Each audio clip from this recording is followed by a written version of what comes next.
American Golem, Beat Sheet, The Old World Adventures of a New World Mud Monster by Mark Loomer, based on the picture book, The Old World Adventures of a New World Mud Monster, Behrman House Publishers. Act 1, Book 1, Golem Awakens. 1 Prologue. We open in a forest covered by fresh snow, absolute silence, a frozen moment before terror, thunder of hooves. Cossacks gallop with torches, stones, sabers drawn and hate, converging on a solitary house in the woods. 2 Introduction to our hero, the kid. A few hours earlier, inside a schoolhouse in a nearby village, the kid stares out the window. Cast on his arm, snow falling. Comrade Davidovich, the schoolmaster, and an influential local official spews Soviet propaganda. He gets angry when he realizes that the kid is not taking notes. Davidovich knows the kid won't write on Shabbat, reminds him that religious beliefs are banned in Soviet Russia, and warns him that they will one day land the kid and his family in the Gulag. The kid hides his beliefs behind a quick joke. Davidovich smiles a mean smile, gives a quiz to the entire class, but exempts the kid and awards him an A to purposefully fuel the resentment of his classmates. The room falls silent. Davidovich glances toward the back row, where Ivanov sits. Ivanov, older and dangerous, has been groomed by Davidovich for this moment. After school, Ivanov leads the boys in a brutal ambush. A Pixar-style chase follows, sliding over frozen pavement, darting through laundry lines and wooden fences, across slick rooftops and muddy yards. The kid leaps, scrambles, crashes through snowdrifts. He runs like he's done this more than once before. Eventually, the city ends. He reaches the edge of the forest, tall, black, impenetrable. Ivanov catches up, panting but smiling. "You know there are wolves in there," he says, voice low. The kid doesn't flinch. "Maybe you shouldn't be following me then." Ivanov takes a step forward. "Maybe you should not be going in there yourself. Why don't you just come and take your beating like a man, and we call it even?" The kid holds his gaze. "Thanks for the offer, but I'd rather deal with wolves on 4 feet than wolves on 2, and he steps into the trees, vanishing into the darkness without looking back. Ivanov watches the forest swallow him. 3. The underground yeshiva. After an hour-long trek through the snow, the kid reaches a small house, tucked deep in the forest. He knocks the agreed-upon sequence: tap, pause, tap-tap, long tap. The door creaks open. Inside, the familiar melodies of Zmiros, Shabbos songs echo. He steps inside. It's a hidden yeshiva, a sanctuary in a dangerous world. At the front of the table sits Rabbi Yehuda, the Rosh Yeshiva, the head of the yeshiva. But to the kid, he is simply Abba, his father. 4. The family Shabbat table. The family and the students are gathered around the Shabbat table. Dina, the bratty but sweet little sister, hums off-key and sneaks raisins from the kugel. Tuvia, the older brother, sits stiffly, always half listening for footsteps outside. He's hiding from the Red Army and the fate waiting for boys his age. Ima moves between kitchen and table with practiced ease. The yeshiva huddle together, hungry for food, for Torah, for rest. The kid slips off his fake cast and rubs his wrist. It's Suda Shlishit, the final Shabbat meal. For a while, just a little while, it feels like peace. But peace, here, is always short-lived. 5 Intrusion. The door is kicked open. Ivanov and schoolboys storm in. The kid is devastated as he understands he unknowingly led them here. Ivanov mocks the kid. He made him believe the wolves would deter him from following him.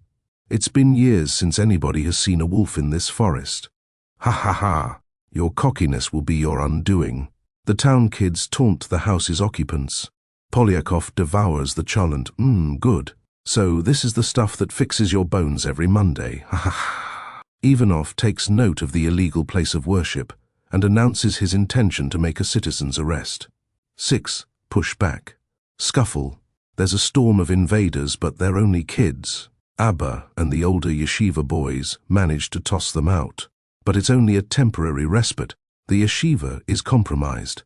Abba calmly directs a long-rehearsed escape plan. Packing begins. 7. The trap. Soon after, the kid opens the door. No, wait! A rock hits his head. Blood. Falls back inside. Slams the door shut. More rocks. Windows are broken. Torches tossed inside. Fire starts. The house is encircled and under siege. 8. An impossible choice. Ivanov warns, surrender without making a fuss, or I'll bring back the Cossacks and it will be far less peaceful. No, he replies, have it your way. To the other kids, don't let anybody out. I'm going to town to get the Cossacks. A deadly threat. Abba is solemn, the flicker of flames reflected in his eyes. Things are bad, but they'll get much worse when Ivanov brings back the Cossacks. The fire spreads. Abba falls silent, as if the impending doom has settled on him. That silence infects the room. Students and family glance at each other, anxious and afraid. Some pray, some whimper, some cry. 10 awakening ancient powers. Glass crashes, smoke thickens. Abba rises, calm and deliberate. He selects a heavy book with a strange mud-stained edge. There are forces best left asleep, but there is no other way. He pulls the book out. More stones smash windows. Fires spread. Outside, Polyakov returns with some of the bigger kids, carrying a heavy iron hammer they found in the barn. The kids are ready to break the front door. 11 Ivanov summons the Cossacks. Ivanov reaches the edge of town, breathless. He bolts to Davidovitch's house and blurts out a detailed account of what just happened. Davidovitch is delighted. His plan to turn the kids' schoolmates against him unexpectedly worked even better than he thought it would. He saddles his mule in seconds. Ivanov clutches on behind.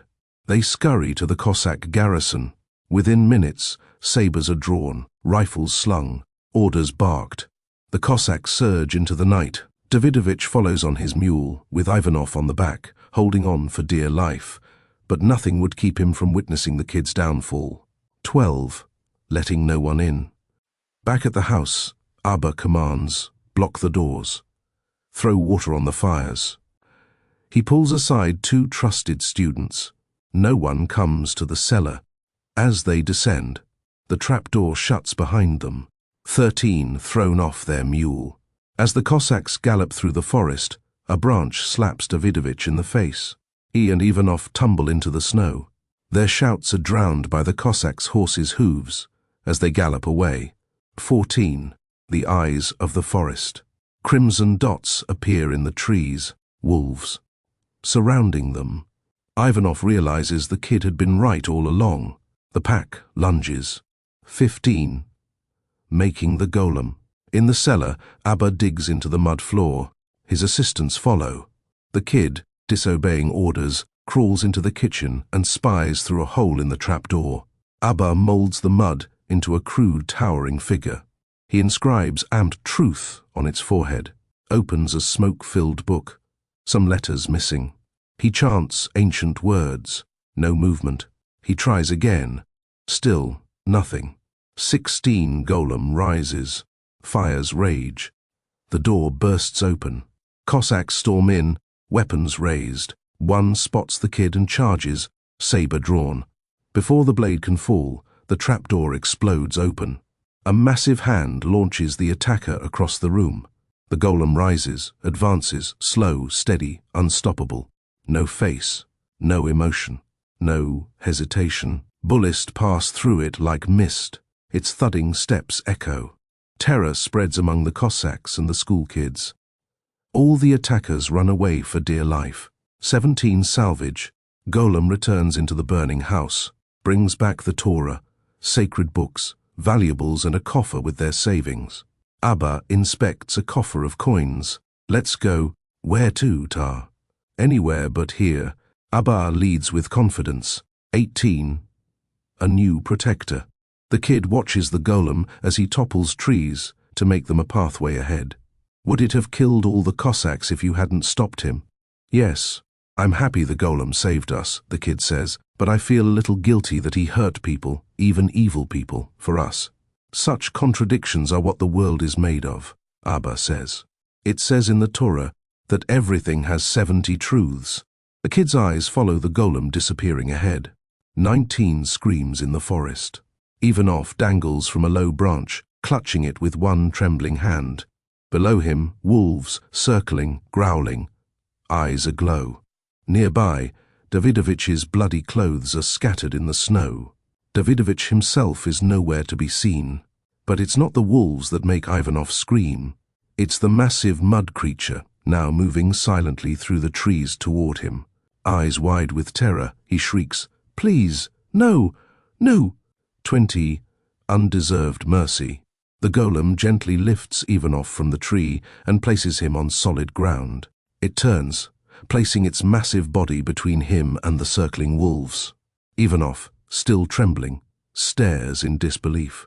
Before fleeing, he locks eyes with the kid. "I'll never understand you Jews," he mutters. "Why would you, after everything? I nearly got your whole family sent to the gulag, and you still saved me." He looks around, dazed, then stumbles toward the village, muttering to himself as he runs. 21. The escape plan. In the days that follow, the group moves cautiously through the forest, hidden, silent, alert. Cossack patrols pass nearby, but Abba is prepared. D. Davidovitch's Ark. 1. A tank is stopped, engine idling, in front of the scorched yeshiva. It carved a destructive path through the trees. Soldiers stand back nervously. A high-ranking Soviet officer kneels beside a massive footprint embedded in the snowy ground. He places his hand, minuscule in comparison, in it. His face hardens. Whatever happened here was not human. The officer walks to the back of the tank where Davidovitch's is propped up, bandaged head to toe, supported by Ivanov and a Cossack. Only his eyes are visible. The officer says angrily, "This was happening under your nose, and you let them get away." He unceremoniously removes his military decorations, one by one, from his ruined uniform. The last to go, his red star. Davidovitch's expression doesn't change, but his fists clench. 22 fugitives. A network of underground yeshivas offers safe routes and shelter. As time passes, the group begins to dissolve. One family slips away at dawn. 2 boys vanish at a crossroads. Each departure is quiet, heavy, unspoken. Tearful goodbyes are exchanged, but no promises made. They know the truth. They have shared something eternal, but will likely never see each other again on this side of life. 23. Where are we going? As they travel, the kid asks, "What about us, Ta? Where are we going to go?" Abba answers with a quiet mix of sorrow and hope. "You'll find out soon enough," he says, the trace of a smile flickering across his face. 24. Traveling with a golem. Now accompanied only by his family and the golem, Abba keeps the creature at a safe distance whenever they travel on open roads. But at night, or in remote wooded paths, when the kid and Dina grow tired, he lets them ride on the golem's shoulders. The children laugh and delight in their giant companion. "Don't get too fond of it, children," Abba warns. "It's just a tool, like a shovel or a wheelbarrow." The warning is lost on them. They are too caught up in the thrill of riding first class on a living fortress. 25. The road becomes crowded. As they press forward, the road fills with others, Jews, peasants, and city folk, fleeing with all they own. Abba's family blends in. They are no longer alone on this path. 26. The hidden golem. At a roadside inn, Abba trades gold coins for a cart and 2 horses. He hides the golem under a large tarp. When weary travelers ask to ride, he politely declines. The risk is too great. The golem must remain secret. 27. Approaching their destination. The road grows more crowded. The kid senses they are nearing their destination. Late the next afternoon, they crest a hill and see it, Odessa, sprawling along the coast. Abba confirms, "Welcome to Odessa." Ships drift in and out of the harbor. The kid begins to understand the plan. 28. Avoiding soldiers. Mounted soldiers appear on the road, moving against the flow of travelers. Abba checks the tarp, uneasy. The road slows to a halt. He climbs onto the cart with the kid and sees a checkpoint ahead. Soldiers inspecting papers and luggage. 29. Back into the woods. Without a word, Abba jumps down, grabs the reins, and leads the cart off the road and into the woods. "Why are we hiding?" the kid asks. "The golem can handle them." Abba answers, "There's no need for a fight when there are more peaceful and discreet ways to proceed." When the kid presses further, Abba simply says, "Let's go." 30. The farmhouse. They find an abandoned farmhouse near a barn. "We'll spend the night here," Abba says. "Tomorrow we will pass the checkpoint." The kid asks how they'll be able to do it with their golem, but knows he'll get no answer. 31. An unpleasant task. That night, all are asleep, except the kid. He watches as his father quietly rises, removes the tarp, and awakens the golem with a whisper. Curious, the kid follows at a distance, staying hidden. Abba leads the golem into the barn. 32.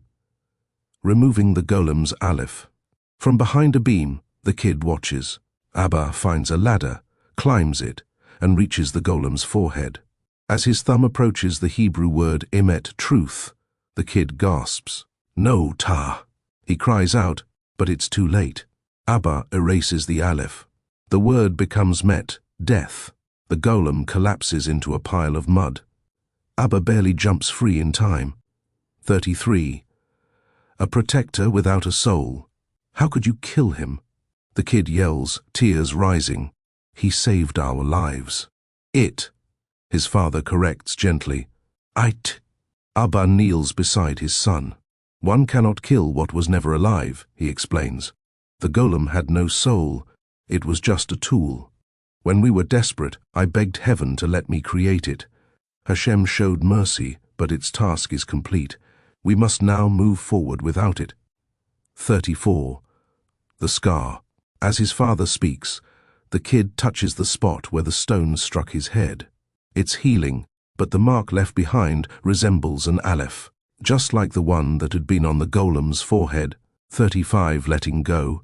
"The golem saved us, yes," says Abba, "but so did our gold and this cart, and we won't hesitate to part with them when the time comes." The kid nods and walks back with his father toward the sleeping family. Later, once his father is asleep, he quietly returns, kneels by the crumbled form, and gathers some of its mud into a small bag. Kol Mekimentakusi, Odessa. The next morning they enter the city. Once a thriving port, Odessa now brims with desperation. War, revolution, and poverty have made it a hub for refugees seeking freedom or escape. 37 Tickets to hope. Abba sells the cart and horses. At the docks, he bribes an agent and secures tickets for the family. For many others, the dream remains out of reach. Some are turned away for health reasons. Others can't afford the fare or the bribes. 38. Departure. As the ship pulls away from shore, the family watches their homeland fade into mist. They breathe thanks to the Almighty for protection, for survival, and for the hope of a better life in a distant, unknown land. 40. Atlantic crossing. The ship journey drags on for 2 grueling weeks. The family is lodged in the steerage section, cramped, foul-smelling, and filled with first-time sailors overcome with seasickness. The kid escapes above deck, clinging to the railing during a violent storm, preferring the danger of waves to the misery below. 41. The New World. The storm clears. The ship glides into New York Harbor under a piercingly blue winter sky. The Statue of Liberty looms ahead. Many weep out of emotion. She welcomes them to a new life of freedom and hope. 42. Ellis Island. They arrive at Ellis Island, only to face a series of exhaustive medical exams. The halls ring with sobs of families being separated or refused entry and deported back to where they came from. 43. New York. The family arrives in New York, foreign, crowded, and overwhelming. Languages mix like soup in the air. Steel towers replace pine trees.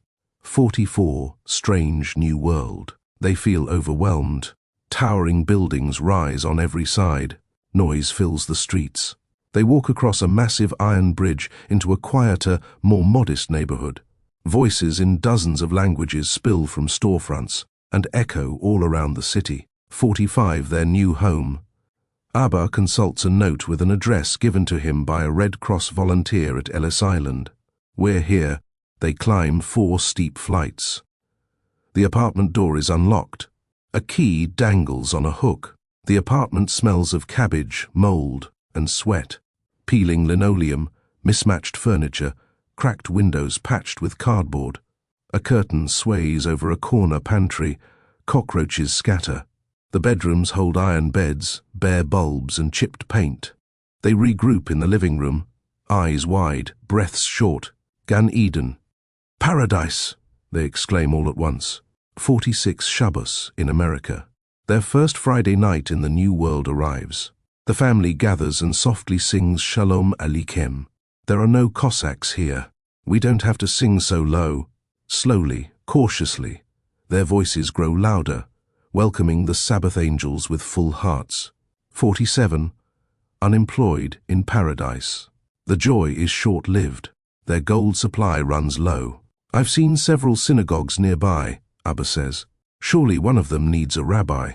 Tuvia and the kid need a yeshiva. Dana needs a school. Ima and Dana go scouting. Abba sets off to find work. 48 Butcher Shop Yeshiva. A friendly butcher, originally from a nearby village back home, welcomes the boys into his backroom yeshiva. He offers Abba a job as his assistant.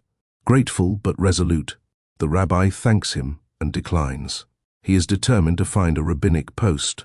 49 The Goodbye Gabbai. Abba visits a nearby temple. A well-dressed Gabbai eyes him skeptically. We need someone relatable to our shop owner members. Presentable, fluent in English, persuasive with donors. The rabbi's old shtreimel, thick beard, and broken English don't make the cut. 50 No room at the bima. The rejection repeats.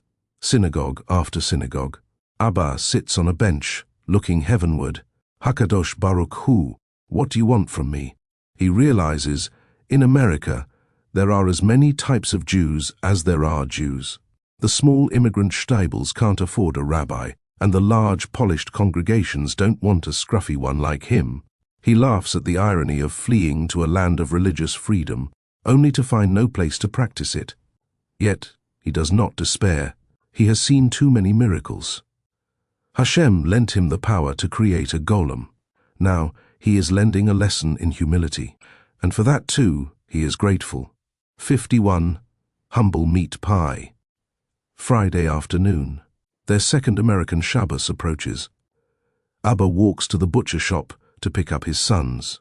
The butcher smiles warmly. If you haven't found anything yet, he says. The offer still stands. Abba nods. This time, he accepts. D2 Davidovich's Ark 2. In a torn coat, his insignias removed, Davidovich trudges along a frozen exile road with other disgraced men. The land is bleak.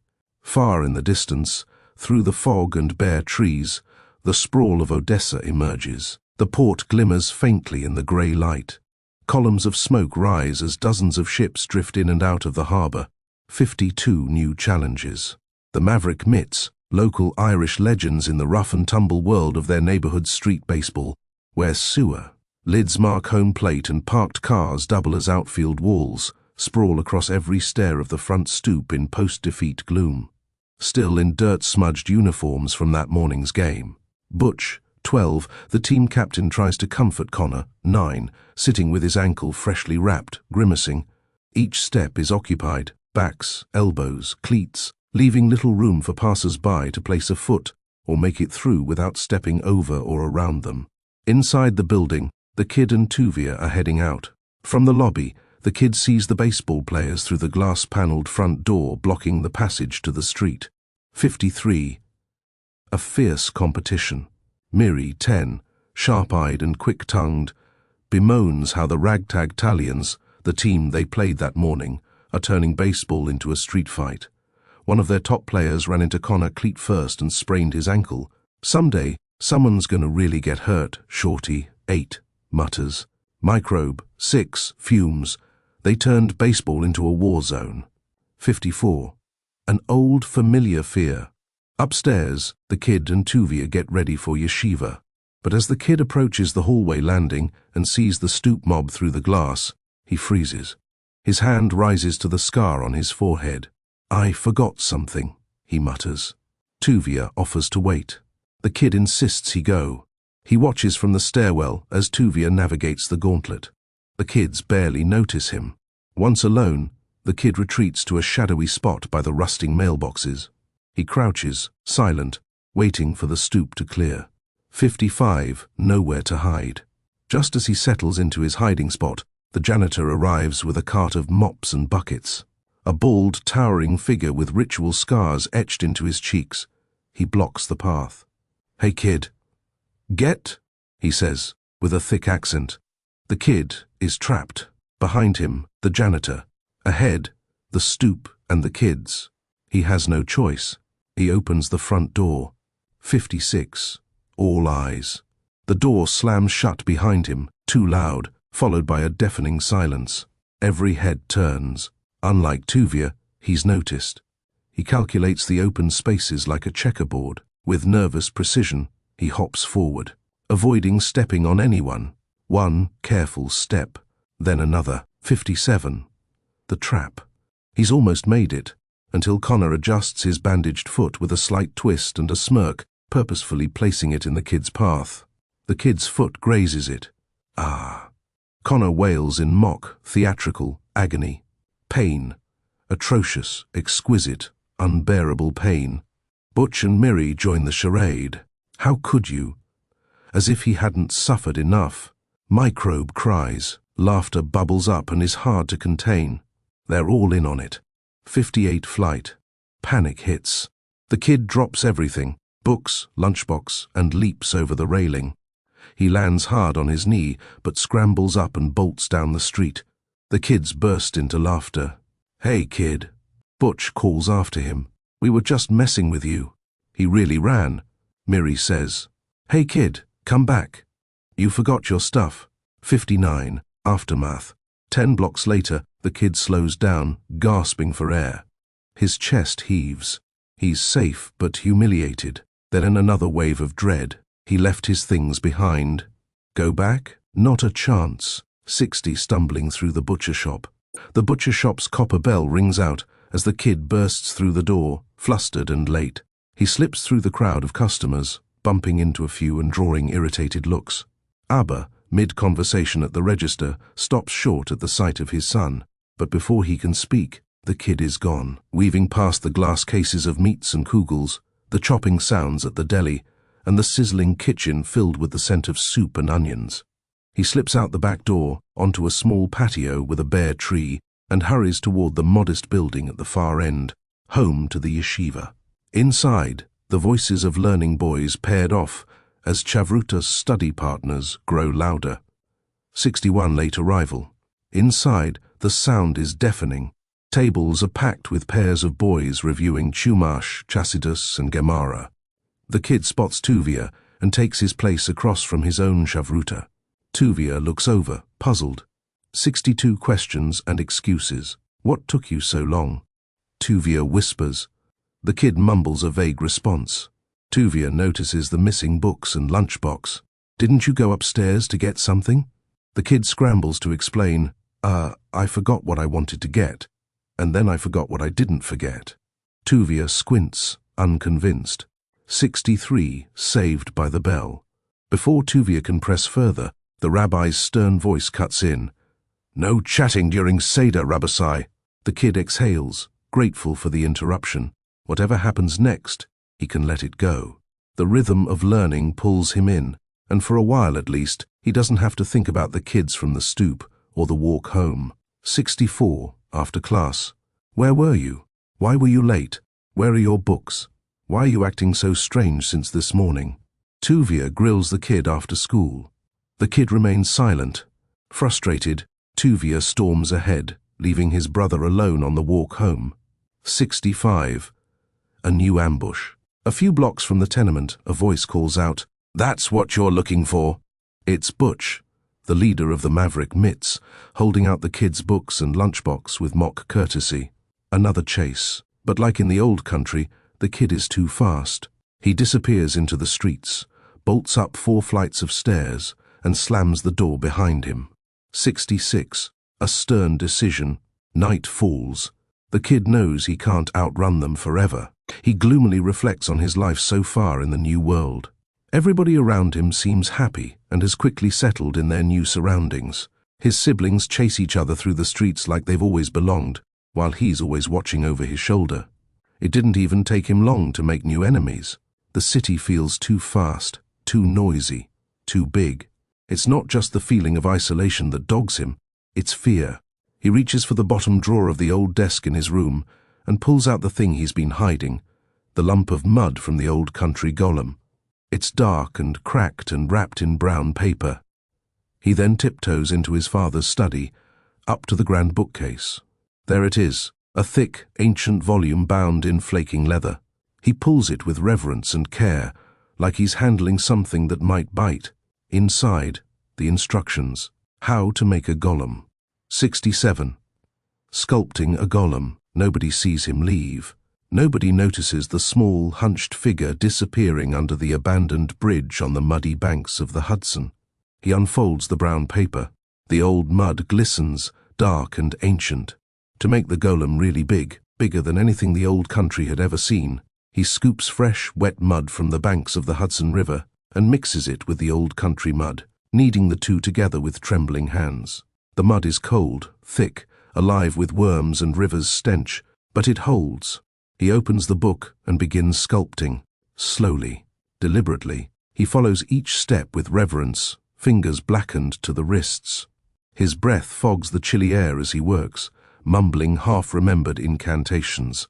A crude figure takes shape, feet, like stumps of a great tree, legs thick as lampposts, the torso, the shoulders, each arm as big as a fence post. He sculpts the head last. He steps back, shivering from effort and awe.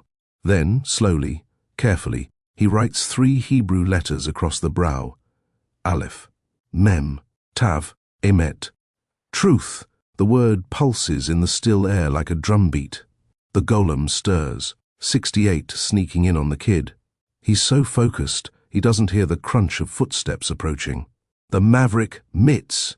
They surround him in the dark. The kid smirks. They have no idea that at this very moment, and in this very spot, he is making a golem to fend them off. They'll soon find out and won't feel so cocky, the kid thinks with glee. 69% rise of the golem.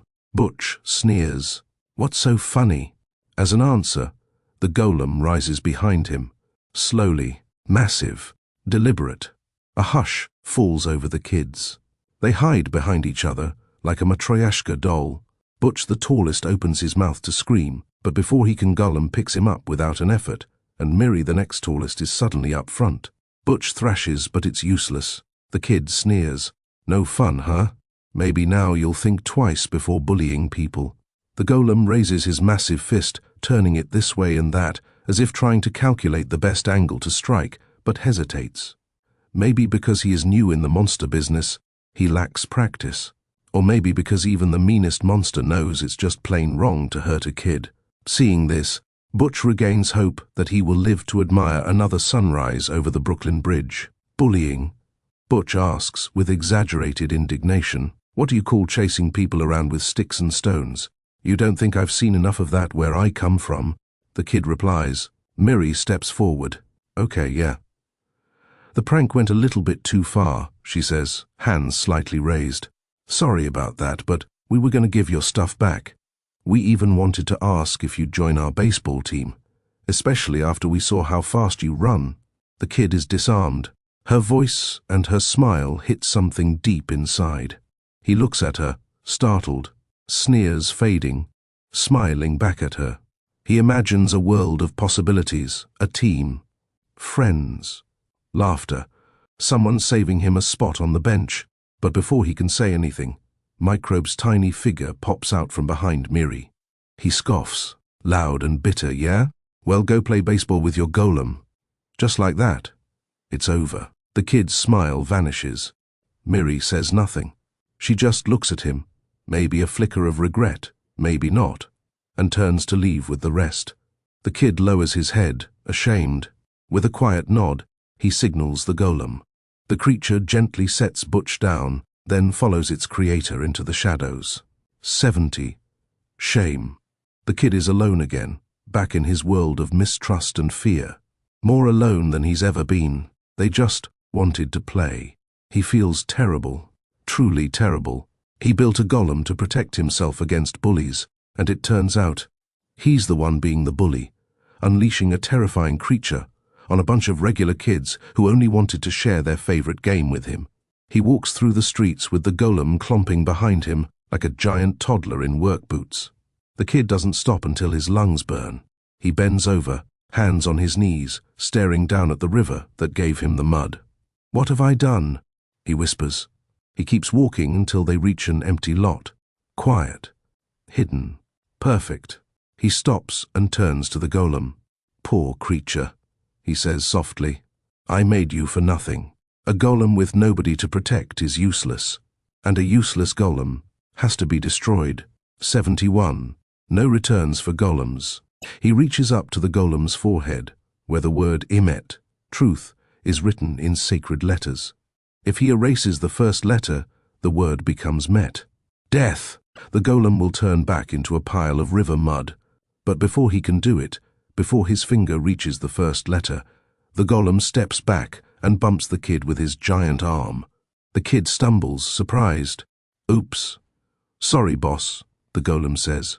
The kid freezes. You can speak?" "Yup." "That's impossible. A golem can't speak." "Yeah, well, I'm not your typical off-the-boat, yes sir, no sir, old country golem boss." The kid blinks. "No? Nope. I'm new. Improved. Bigger. Better. I'm made with American mud." He stands tall and pounds his chest proudly. "I'm an American golem." The kid lets out a strangled sound. "Oh, oi." The golem smiles. "I meant awesome." The kid says, "Okay," he continues, backing away. "Well, nice chit-chatting with you and good luck with everything. It's getting late. I should be on my way now. Bye." He turns. "Hey," the golem says. "Not so fast, boss. You made me." He steps in front of him, blocking his path. "You find me something to do." The kid tries to push past him. "Let go of me." "Listen," the kid says, rubbing his forehead. "I'm truly sorry those boys turned out not to be the big, mean bullies I thought they were. I'm even more sorry I tried to erase you. That actually was not such a menschlich thing to do, but I have to. Leave now. I'm going to be late for dinner, or my bar mitzvah class, or lighting the menorah, or whatever, so good luck with everything. No hard feelings, huh? Look me up next time you're in the area. Not." He spins around and keeps walking, but the golem follows. "Why the heck are you still following me?" "You made me, boss. You find me something to do." The golem replies, annoyed. "Okay," the kid says, glancing over his shoulder. "This is getting kinda awkward now. I can't find you something to do, get it? I'm just a kid. I'm new here. I don't know how things work around these parts. Go to a social worker, a union rep, whatever, a rabbi. How can a social worker, a union rep, or a rabbi help me, boss? You made me. You're the most qualified person in the world to find me something to do. That's meshuggah. What can a golem do if he has nobody to protect? What's meshuggah, says the golem, is creating a living thing without giving it a purpose. You had a purpose, the kid snaps. You lost it. Tough luck. I had a hometown, and I lost that too. Life's unfair. Boo-hoo. Life is hard and then you die. Deal with it. Look at you. How do you want me to find a job for a big, clumsy, ugly mud monster? The golem just shrugs. That's your problem. Not mine. Quit following me. What if I can't find you something to do? Then I'll just keep following you until you do. For how long? What if it takes me a long time? Then it takes a long time. What if I never find anything? Then I'll follow you forever. What if? The kid's voice cracks, rising with exasperation. What if I'm an old man and I still haven't found anything? For a split second, an image flashes in his mind. He sees himself exactly as he is now. Same newsboy cap pulled low over his ears. Same frayed wool knickers. Same threadbare jacket with one sleeve, longer than the other, and his little payos curling forward like question marks. Except he also has a long white beard dragging behind him like a rug. He stooped, shuffling across the cobblestones of Delancey Street, muttering in a gravelly voice, still looking, still looking, still looking. And behind him, clomping patiently along with a sack of groceries, is the Golem, just as muddy, just as enormous, and still just as unemployed. The kid blinks the vision away and groans. Oi, Act 2, Book 2, Golem Unleashed. 72. The Golem meets the kid's father. Let's go see my Abba, the kid says. He's like this worldwide Golem specialist. He'll know how to get me. I mean us out of this pickle. The kid heads home. He walks briskly. Behind him, the Golem clomps along like a shadow. People stare. An old man playing sidewalk chess freezes mid-move, his hand hovering over the board. A toddler in a stroller stops gnawing on a bagel the size of his head. A horse cart driver drops his chopped liver sandwich, chopped liver side down. Then they all stare at something else. No one screams. No one runs. This is New York, after all. Novelty wears thin, and people have busy lives. The kid turns the corner onto his block and sees him. Abba, his father. He's walking towards the entrance of their building, halfway up the stoop, keys in hand. He looks up, sees his son, sees the thing behind him. He freezes. For a long beat, nobody says anything. Then Abba blinks, slowly, like maybe he's hoping this is some kind of optical illusion. What is that? The kid winces. I can explain. Abba walks toward them, voice climbing. Do you know what the neighbors are thinking right now? Do you have any idea what you've done? I didn't mean to. Do you even know what you're messing with? The kid opens his mouth, but before he can answer, the Golem clears his throat, like someone politely interrupting at a dinner party. Excuse me, Rabasai, the Golem says, raising one massive, muddy hand. Not to interrupt this lovely father-son moment, but it's a bit nippy out here, and people are indeed starting to gawk. Maybe we continue this lovely conversation inside. Abba stares up at the Golem, stunned, silent. Then, after a beat, he rubs his eyes, exhales through his nose, and mutters, "Where are my manners?" He straightens his shoulders and nods. "Forgive me. Please, please come in. You're our guest." 73. Matzo ball soup and revelations. The apartment smells of cabbage, garlic, and boiled chicken. Ima is too busy preparing dinner to gasp or panic when she sees the Golem.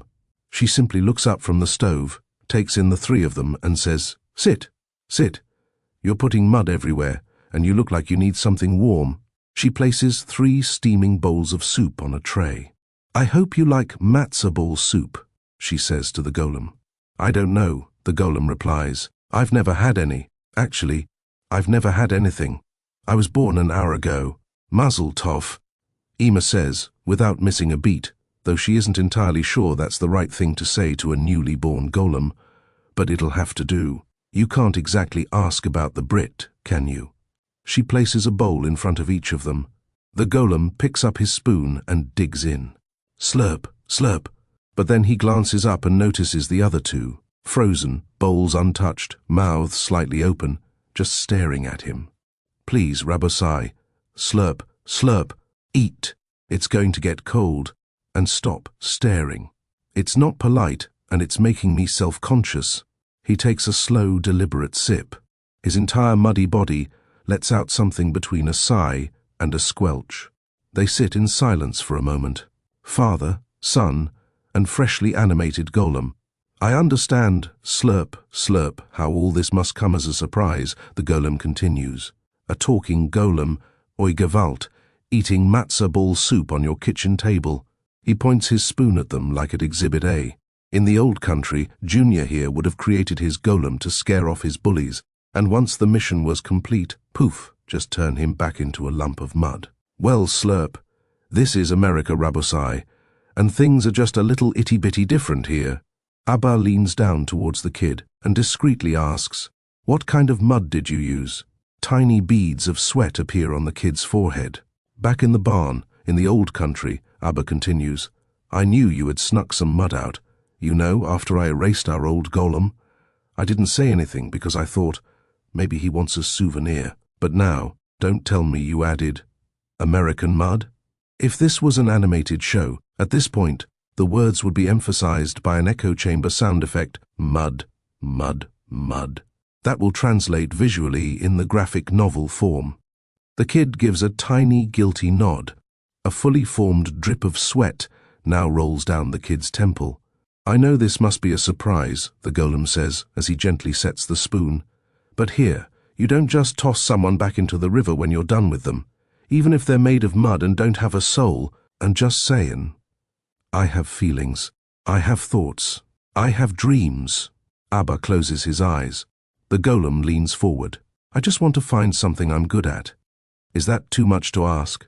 Oi, you made us the first Kevin golem in history.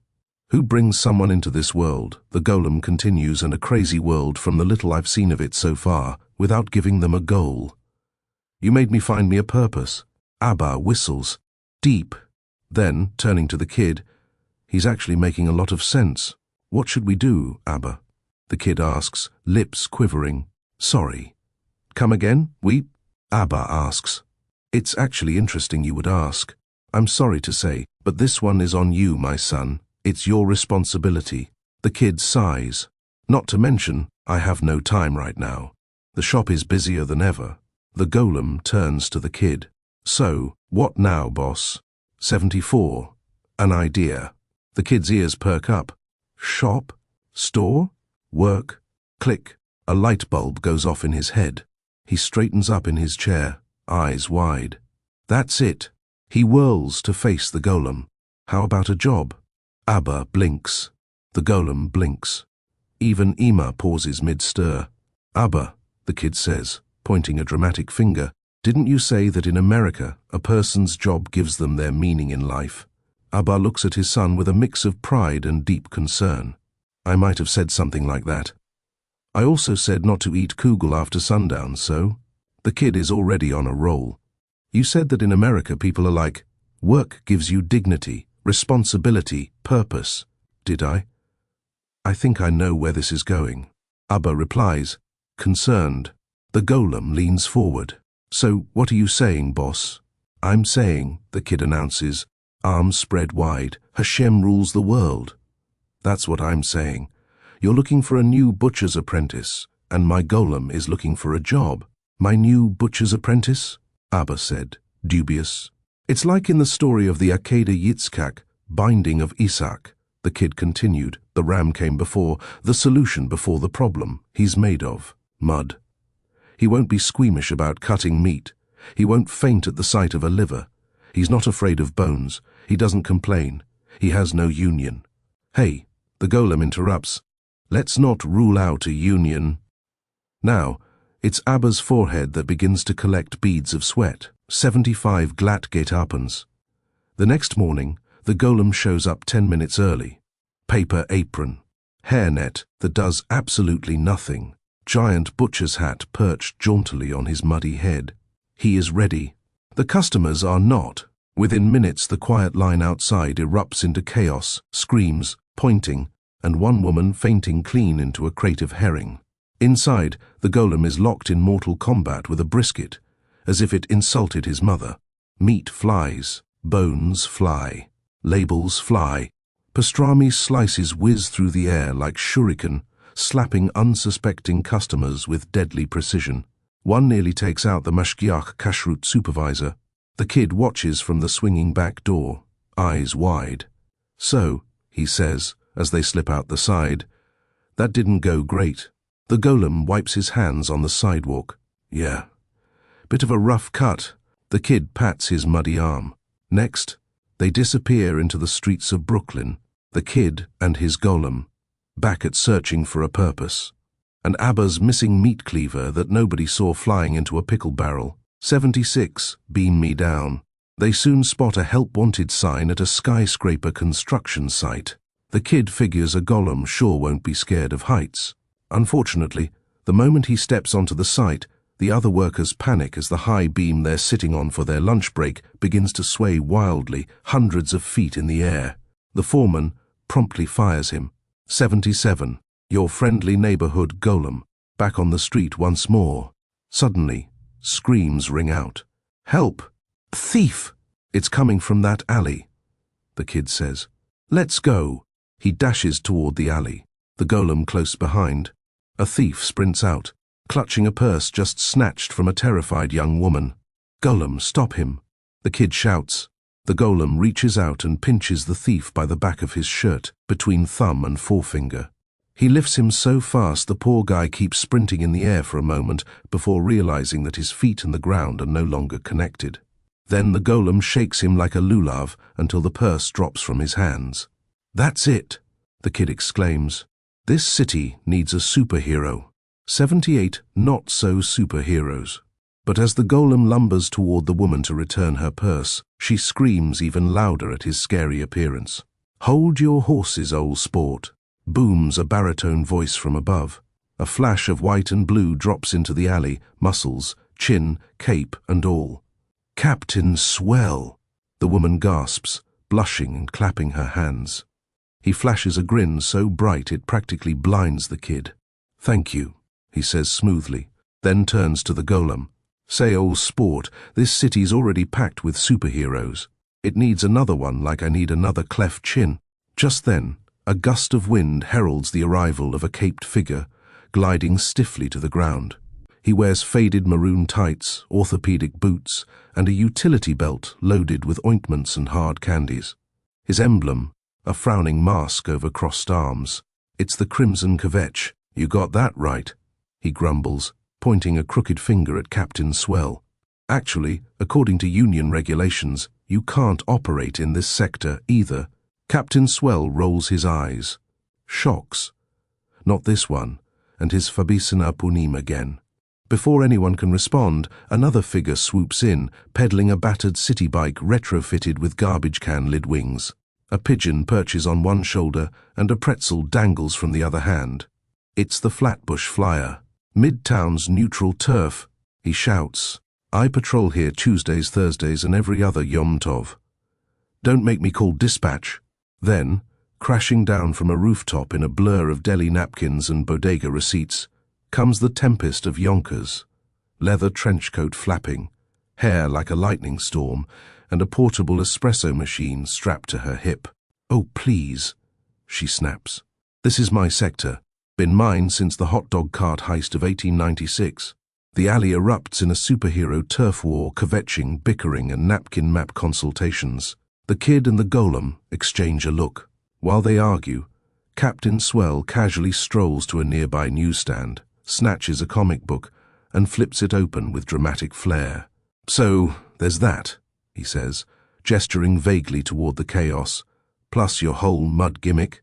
He makes a so-so motion with his hand. I'll bet you could take a doomsday ray or two, but that's not enough. He taps the comic's glossy page. Look, colorful outfits, flashy powers, fan clubs, excellent PR. And of course, a collection of cleft chins.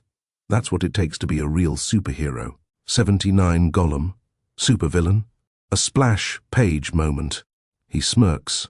Tell you what, I could use a new villain, and you're ugly enough, Nebach.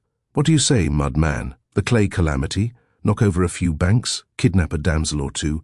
You'd have to lose, of course. The golem looks to the kid, who's clenching his fists. My golem's no bad guy. The kid snaps. Then, a beat. Well, maybe just this once. He snaps his fingers. The golem grabs Captain Swell by the cape, twirls him overhead, and flings him into the dark waters of the Hudson River. So, that was that. 80. A big break. What was meant to happen, happened. After another hard collision with one of the ragtag Talians, Butch, the captain of the Maverick Mitt's leg is broken. The team is now short one player. They find the kid. You still got your monster? Why? Because we want to win. Golem becomes their star slugger. He hits baseballs so far, they vanish into the horizon. They win, over and over. This is what the golem was made for. The kid too feels for the first time in his life like he can be himself, he can belong. He is free from the golem and free from fear. 81. Harder the fall. Then, disaster. A new ruling. Teams can only be composed of boys or girls. Mud monsters are considered by the League to be at an unfair advantage. The Mitts are forced to forfeit their wins. The Golem and the Kid are out. And just like that, it's over. The joy, the team, the place he thought they'd earned. The Kid walks away like a sleepwalker. He disappears. The Golem panics. 82 lost and destructive. The Golem searches. He storms through the streets. He's panicked, like a child who lost his mother in a department store. But this child is 3 stories high. Cars are overturned. Hydrants burst. Street lamps crumple like paper straws. The Kid walks down the street in the other direction, muttering, "I can't anymore." He's going to have to figure things out on his own. Police cars drive by, horns blaring. He looks up. Where could they be going? From a distance, the Kid starts seeing the chaos. Abba's warning back in the old country comes back to mind. A Golem left to his own devices becomes a fabulously destructive force, with no end to it. 83 biplanes attack. At a distance, biplanes buzz around the Woolworth building, Manhattan's tallest skyscraper. The Kid squints his eyes. A figure seems to be climbing its spire, like King Kong. Oh no. The Kid thinks, it can't be. The Kid breaks into a run. In the orange haze of the sun, a giant figure stands on top of the building. It's Golem, attempting to smash passing police biplanes while scanning the streets for the Kid. Annoyed, he grabs at a plane that comes too close. He turns it upside down and shakes out the pilot, who parachutes out. 84. A new foe? The Kid runs to the building. He's about to grab the door when suddenly, Special Agent Elliot Turner, 40s, a bright badge on his belt, stern and lawful, grabs him.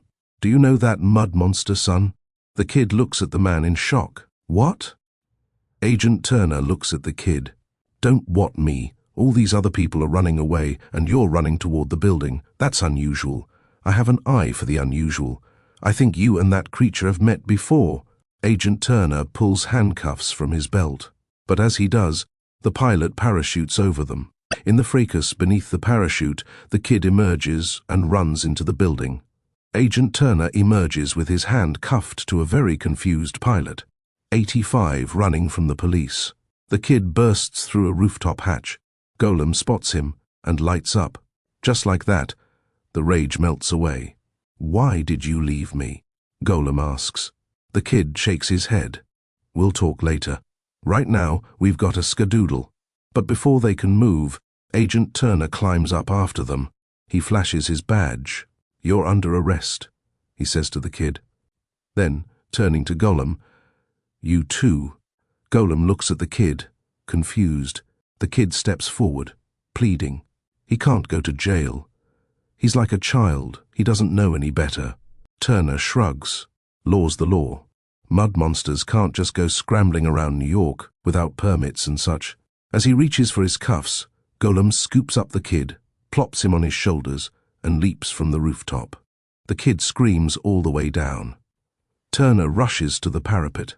He spots them below, Golem swinging from building to building like a muddy Tarzan. "You can run, but you can't hide from the law." He shouts. Golem barrels down the length of the Brooklyn Bridge, the Kid clutching his neck, howling with a mix of terror and joy. If this were a Pixar movie, the soundtrack for this scene would be Surfing USA by the Beach Boys. Otantase Extra. Extra. Mystery Mudman Mayhem.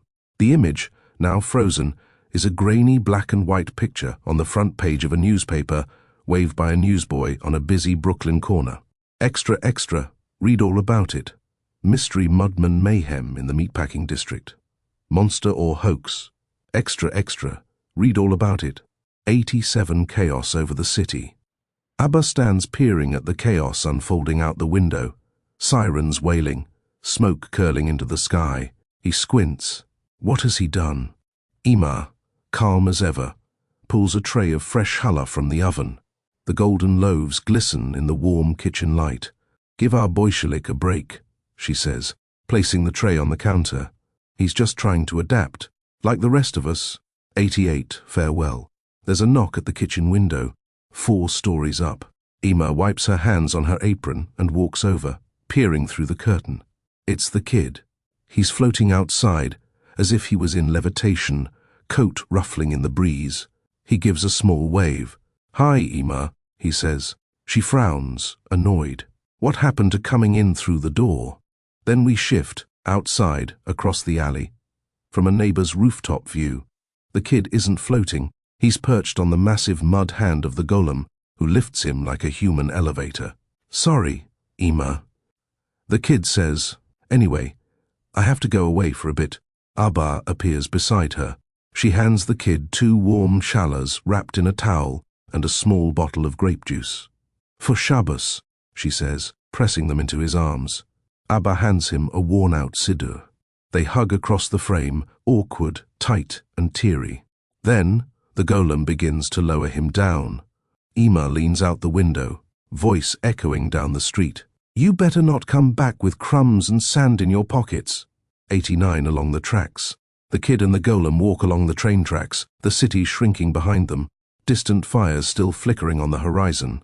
The kid pulls Abba's old siddur out of his pocket and reads Thetefilat Haderek, Traveler's Prayer. "May it be your will, God, our God, and the God of our fathers, that you should lead us in peace, and direct our steps in peace, and guide us in peace, and support us in peace, and cause us to reach our destination in life, joy and peace, and return us in peace." Hours later, under the cover of darkness, they come upon a shanty town nestled beside the rails, tarp roofs, scrap wood chimneys, and the quiet murmur of lives lived between trains. The kid nods. This is where they'll stop for the night. 90 Shabbos in a shanty town. They now sit by a small fire in a makeshift camp, the golem standing protectively behind the kid. A few hobos huddle nearby. Flea 30s, covered in grime and surrounded by a cloud of fleas, eyes the golem warily. He looks down at his bottle, shakes his head, and pours it out. "I'm Flea." "That's fish." He nods to a pale, silent man, and Kingsley Waldorf III, gesturing to a once fancy gentleman in a battered suit. The kid smiles. "It's Shabbos. Care to join?"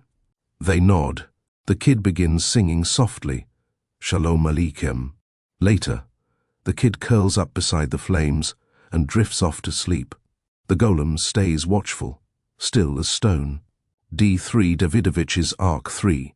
A thick fog rolls over New York Harbor as a rusted cargo ship docks with a groan. Ivanov steps off, boots mismatched, coat riding short at the wrists. At the end of the pier, beneath a flickering lamp, a black limousine waits. Igor, a stone-faced chauffeur, opens the door without a word. Inside, Davidovich. Reclining in velvet, his scars hidden behind expensive dark glasses and a high leather collar. Ivanov slides in beside him. "Looks like America's been good to you, comrade teacher." "Da. Who said opportunity is only for nice guys in America?" Davidovich laughs. Ivanov, following his cue, also laughs, not noticing that Davidovich has already stopped. As the camera slowly zooms in on Davidovich's eyes, a quick visual montage begins, sharp and wordless, his arrival and rise in the new world. Among droves of exiles with hollow eyes and torn coats, Davidovich descends from a rusted ship's gangplank, a ghost among ghosts. In a Lower East Side flop house, he lies awake on a creaking cot as rats skitter across the floor. He blinks slowly at the ceiling, unable to sleep. He sweeps the floor of a kosher deli, glancing coldly at the register. When no one is looking, he lifts the drawer and pockets the bills beneath.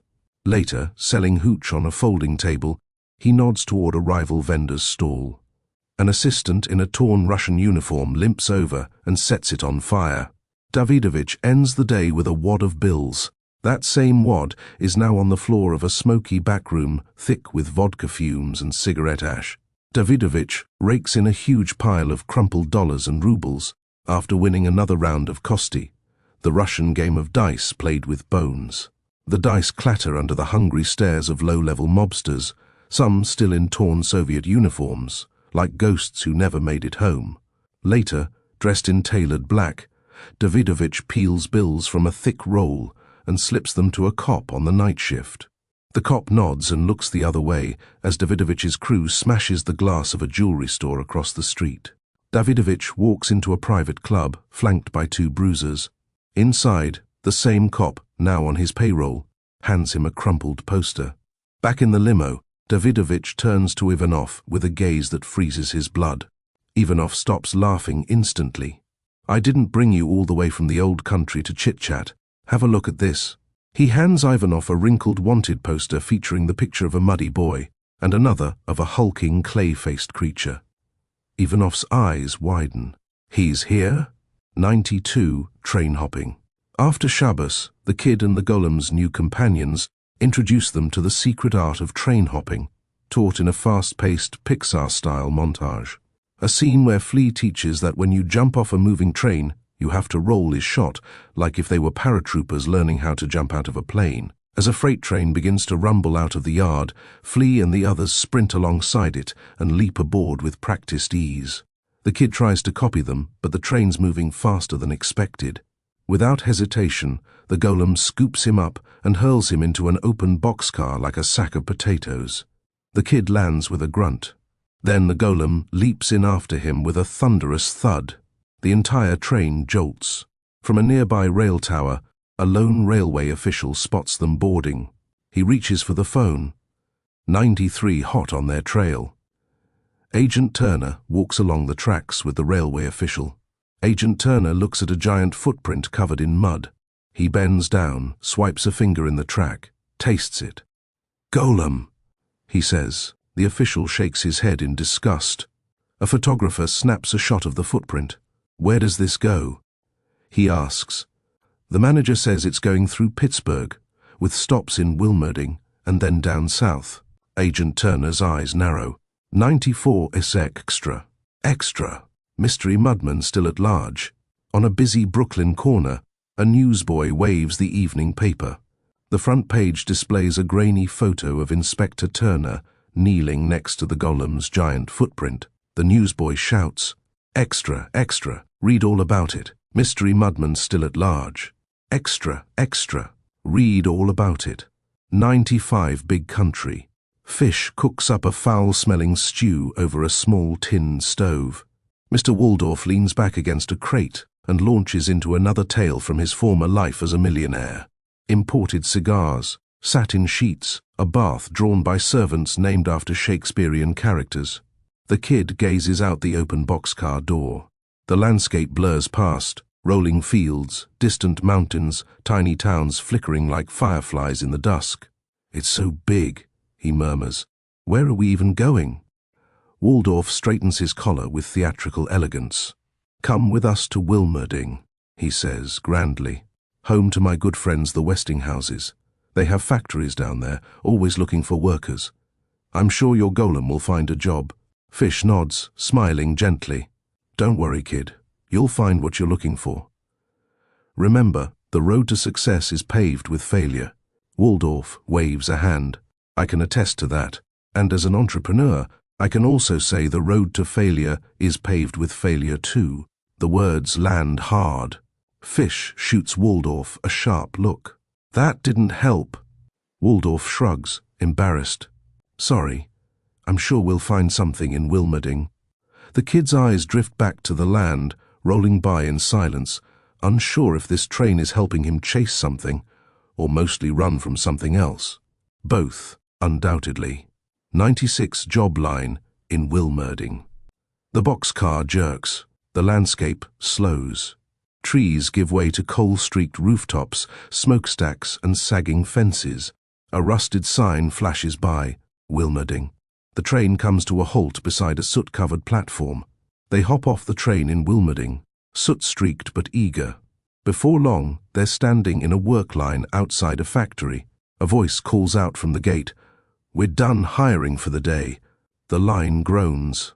97 UN unexpected offer. Just then, two sharply dressed men saunter over, slick hair, dark wool coats, shiny shoes, and matching pinstripe suits that scream power and trouble.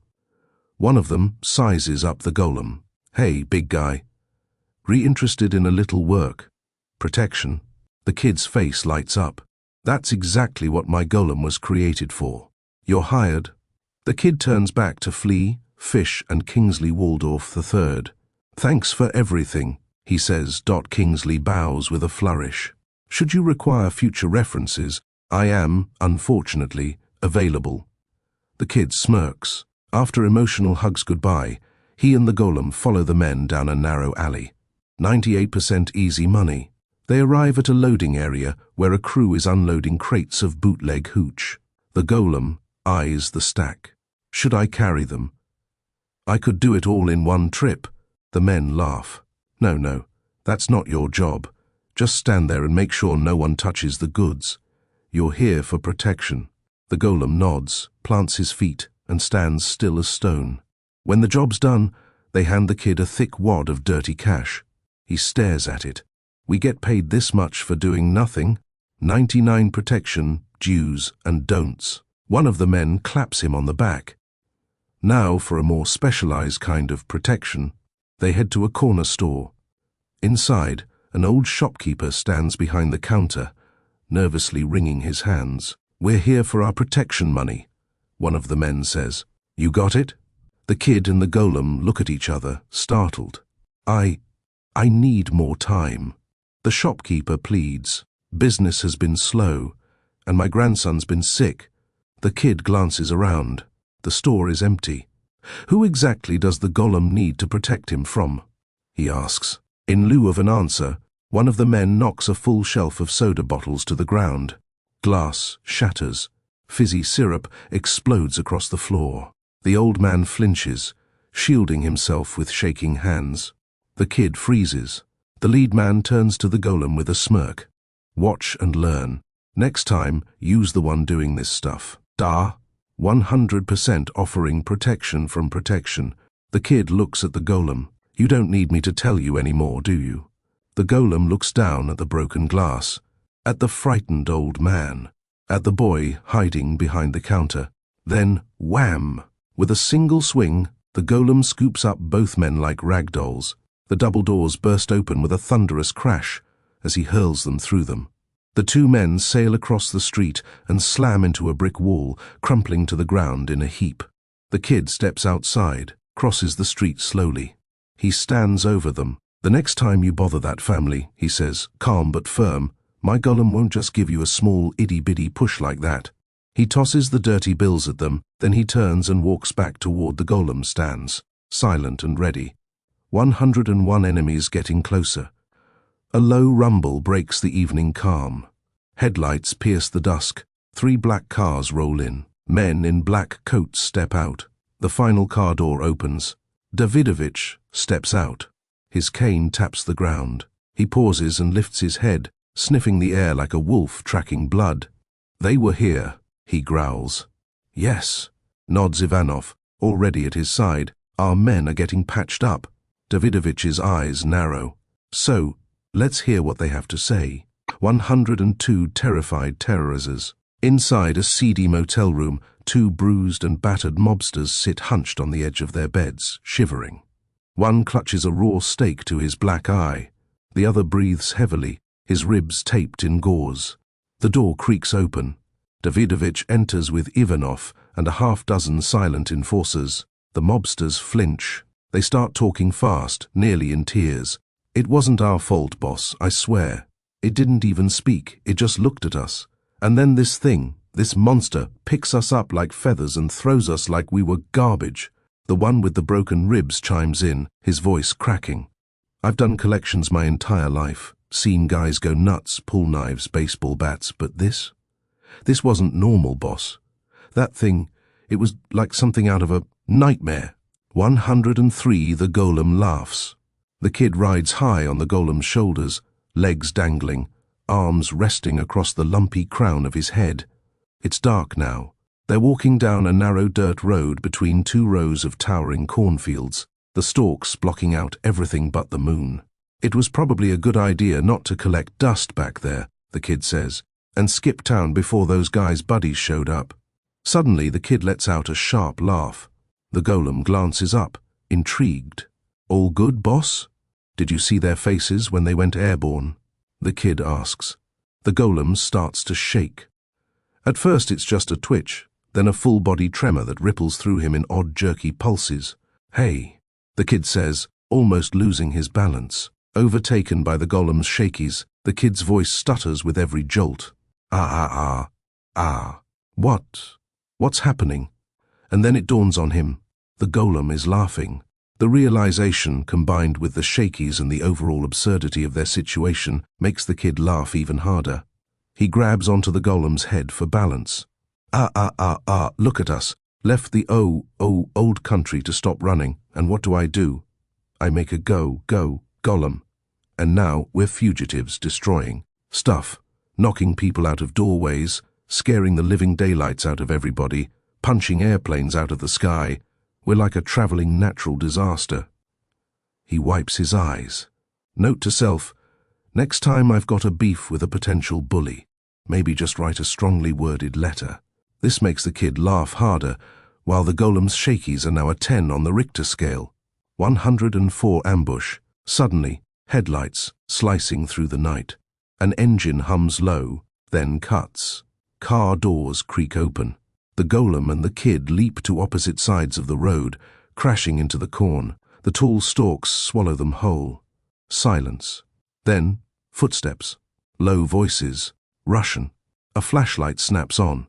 Through a gap in the stalks, the kid sees them, 3 black cars, parked across the road. Boots crunch closer.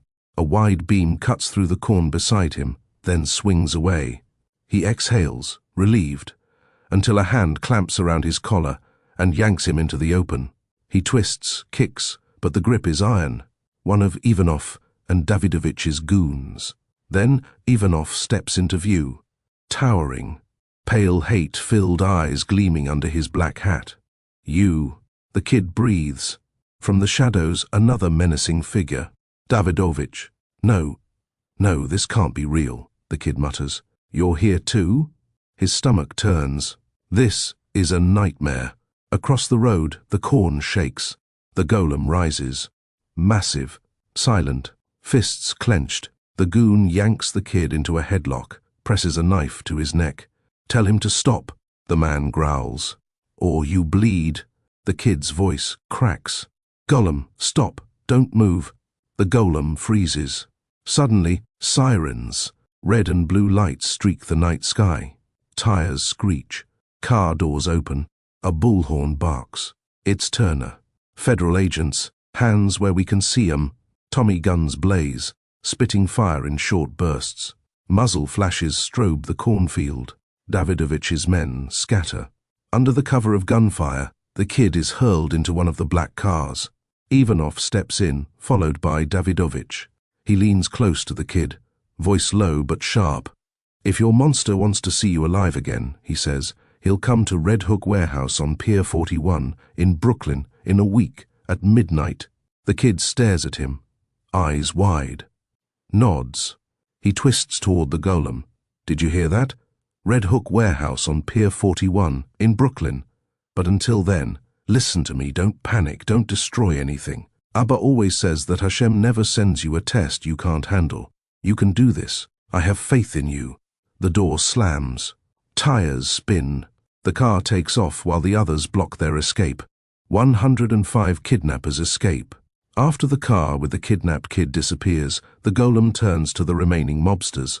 106 Golem confronts the mobsters. He's about to smash their cars, but remembers the kid's command not to cause more destruction. Instead, he plucks the mobsters out of their vehicles and drops them before a line of stunned agents. 107 Cliffhanger. Agent Turner steps forward and thanks him, but says that he is still obligated to arrest him. The creature stands silently for a moment, then simply turns and begins to walk away without a word. One of Agent Turner's officers raises his Tommy gun, but Turner lowers the weapon. Watching the golem's back recede into the distance, he whispers, "Go find him." Act 2 closes with the golem, striding into the unknown, separated from the kid, whose life hangs in the balance. Act 3, Book 3, Rise of the American Golem, 108, Journey through America. Massive feet trudge along country roads, cross open fields, and sink into the soft earth of deep forests, mile after mile. Days blur into nights, and nights into days, as they carry the golem like a shadow through the sleepy countryside. 109 Circle of Fear. A distant scream cuts through the night. The golem halts, head tilting toward the sound. Cresting the next ridge, he sees a small farm, where men in oversized white hoods circle on spindly horses, whooping and jeering. In front of the farmhouse stands the Carters, a family of African-American farmers. Ezra and Lottie Carter shield their children, Isaiah and little Ruthie, frozen in fear as the riders close in.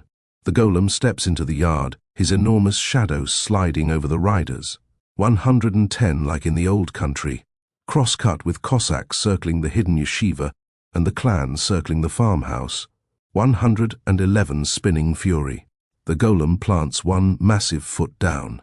A single stomp sends the horses and their riders shooting into the air like popcorn kernels. He shifts his stance, raises one massive leg, and begins to spin like a colossal top. His enormous arms extend outward, and in a sweeping arc, he knocks the riders from their saddles, flinging them into the mud and haystacks. The chief clansman, now lying flat on his back, stares up at the towering golem, trembling. He stammers, we swear. We'll never do this again." The yard falls quiet. Little Ruthie inches forward and wraps her hand around the golem's pinky, then twirls her other finger in the air as a silent request. The golem spins again, now playfully. Isaiah and Ruthie dangle from his fingers, laughing and squealing like they're riding a nighttime carousel. Ezra and Lottie watch, wide-eyed and laughing. The next morning, a newspaper flutters into frame. Mysterious mud monster mops up midnight mob. Farm family turns the tables. The front page photo shows Lottie on the porch, calmly sewing up the holes in the clansmen's hoods while the children giggle nearby. Her quote in the caption reads, "No reason to let these perfectly good sheets go to waste." 112 growing legend. The golem's massive feet once again trudge along highways and byways. The screen cuts back and forth between each heavy step, taking him closer to the kid, and a succession of fluttering newspapers, telling the tale of his quiet impact on people across America.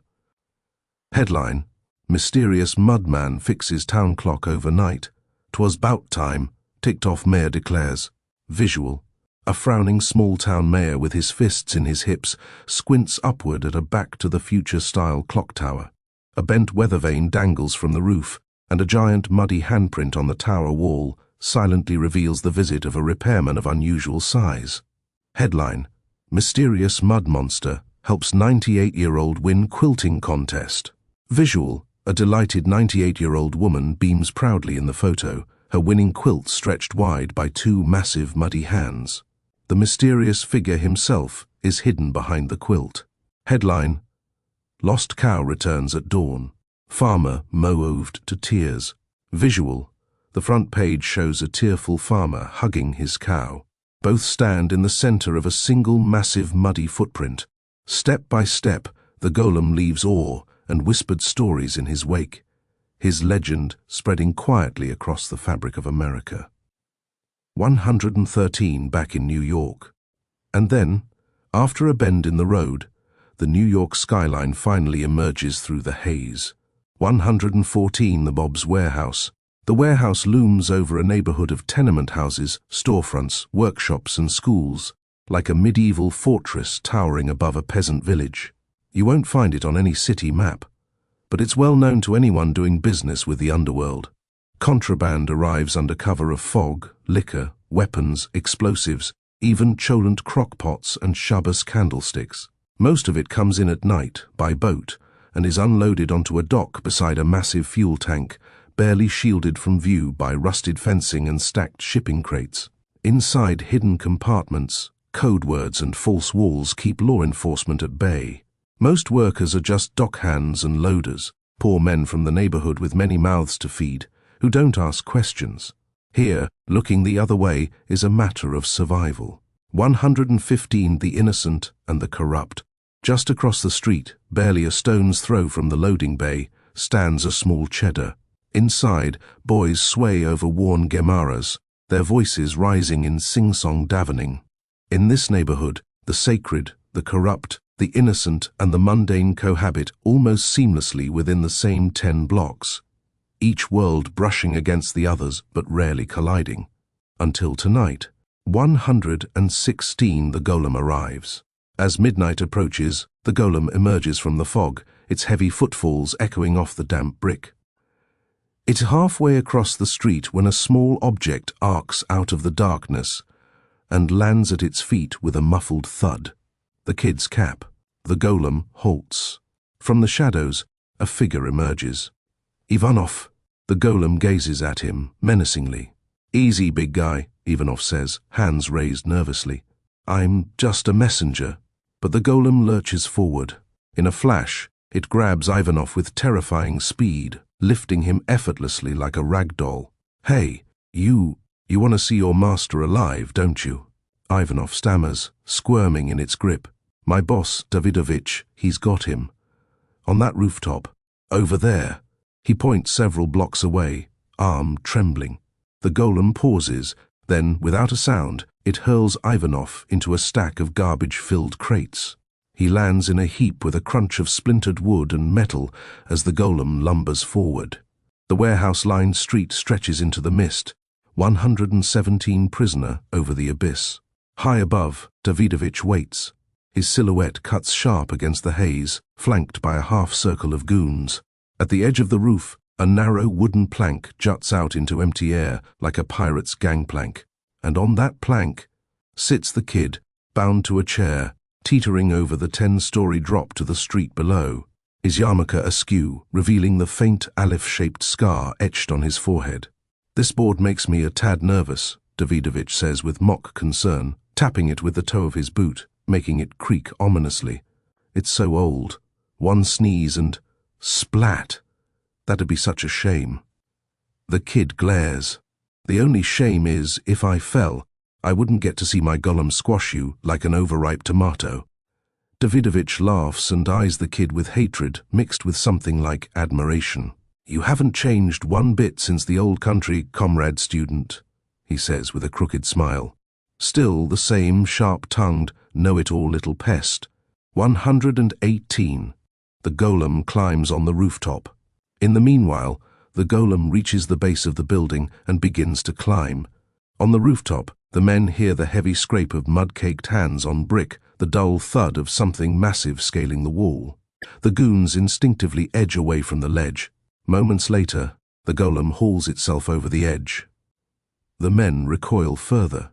It towers above them like a thundercloud with fists. Davidovich watches it rise and smiles coldly. The prodigal monster has returned. The golem steps forward, advancing towards him. Calmly, Davidovich plants a boot on the end of the plank. It creaks and shakes. "One more step," he says, "and your little friend turns into sidewalk art." "Golem, freeze." The kid shouts. The golem stops mid-stride. Instantly. No breath, no twitch, just total stillness, like a machine powered down. One of the goons creeps forward and pokes it with a finger. Nothing. No reaction. Not even a blink. Davidovich grins, cloying with a mock-sincere expression. "Impressive. I really like your work." He laughs. "You know, we're not so different, you and I." Ouch. The kid grimaces. "That one actually hurt my feelings, comrade teacher." Davidovich's smile suddenly cracks. Rage spills out in a tirade. "Because of you, I was stripped of every honor, my titles, teaching position, my respect, all gone in an instant. They called me a fool, even a traitor. I was forced out of my own country like a dog, humiliated. I landed in this grotesque cesspool of a city with nothing but the clothes on my back. I rotted in boarding houses. I shoveled garbage like a filthy animal, just to eat." His eyes blaze, but his tone softens. "And yet, here in America, I reinvented myself, piece by bloody piece. The power I hold now, I owe that to you too. Without your causing my downfall, I'd never have shed the old skin. So in a way, I should thank you." 119. Davidovich hijacks the golem. He straightens, smirking bitterly. "But I won't. Everywhere I turn, I find Jews in my way. Now it's the mob.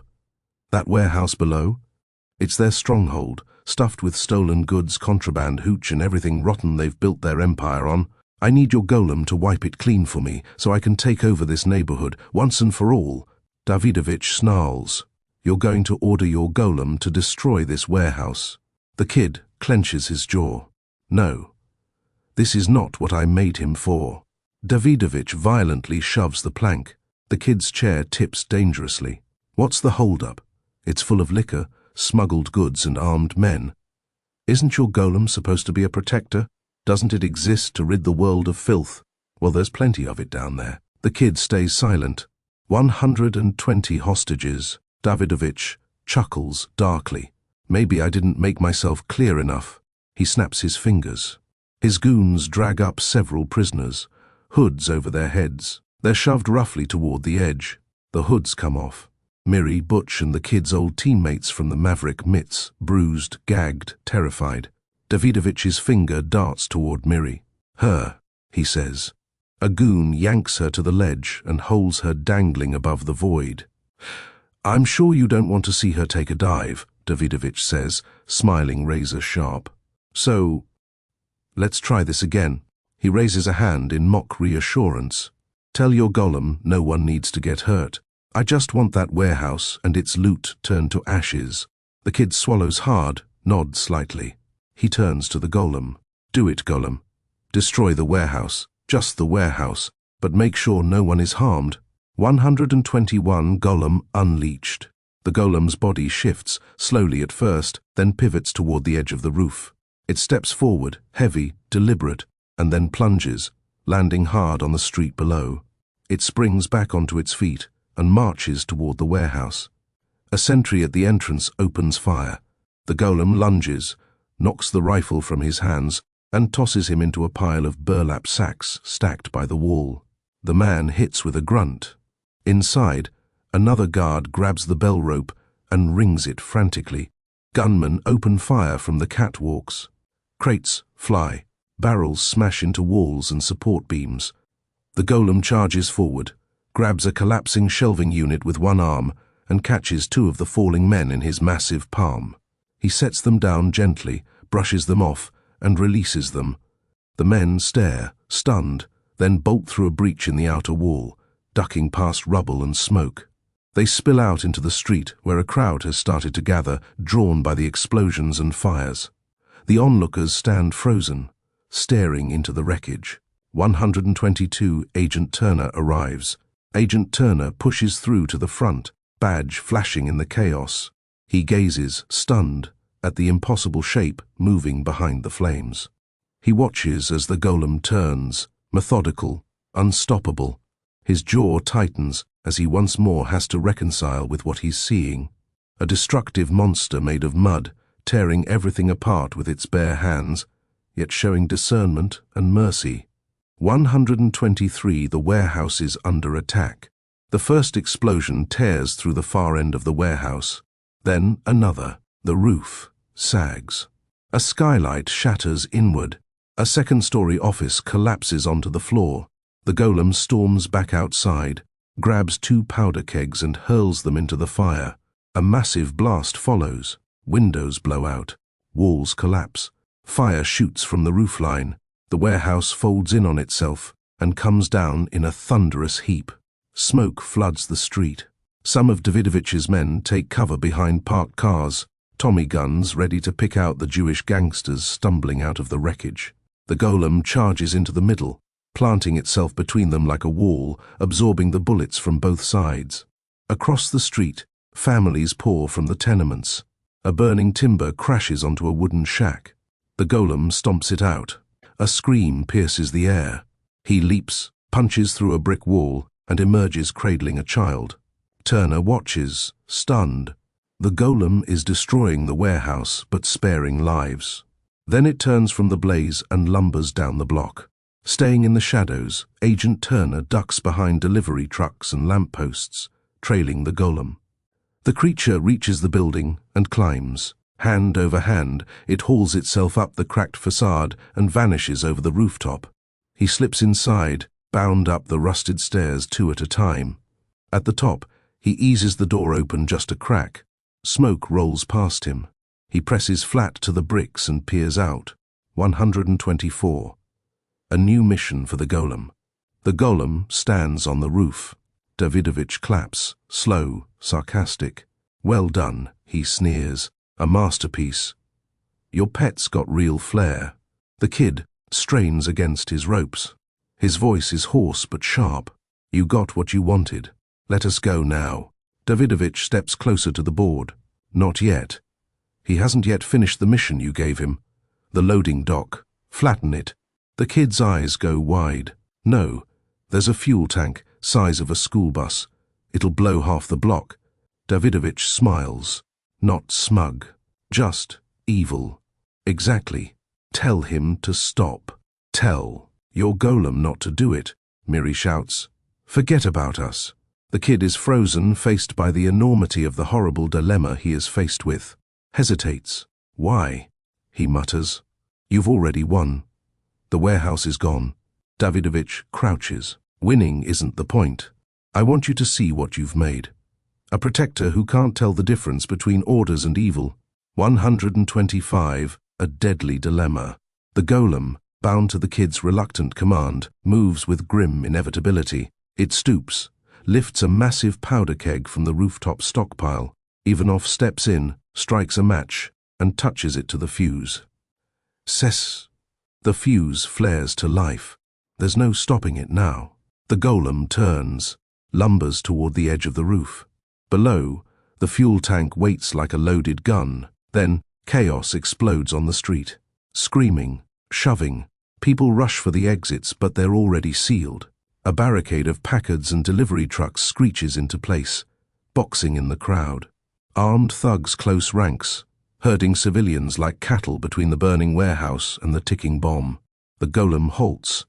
From the rooftop, it gazes down. Its blank, muddy face scans the chaos, the writhing bodies, the frightened children. It looks at the powder keg in its arms, then back at the crowd, then at the kid, barely visible through the smoke, his eyes locked on it. And then it chooses. With a roar of motion, the golem bolts forward and leaps. It soars past the fuel tank, past the crowd, the fuse trailing fire like a comet. For one impossible, weightless moment, the golem hangs in midair, fuse hissing, arms locked around the bomb, and then, crash. The river swallows them whole. A column of water explodes skyward. Then, silence. Only the fuse smoke lingers, curling above the black, rippling surface. No! The kid screams, voice breaking. Whomp. A muffled explosion detonates beneath the surface. A geyser of water shoots skyward, drenching the docks. As the spray settles, only a faint glowing shimmer remains beneath the ripples. The golem's hulking form drifts downward, deeper and deeper, until it disappears, sinking like a stone. Like the final image of the Terminator in T2. For a moment, no one moves. Then, people in the crowd start to exhale. Cheers begin to rise. Scattered, hesitant, then louder. Stronger.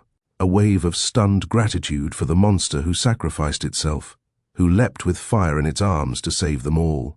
The kid stares at the water, stunned and heartbroken. Note, in that brief suspended beat, we feel the weight of the sacrifice. Pixar-style emotional moment.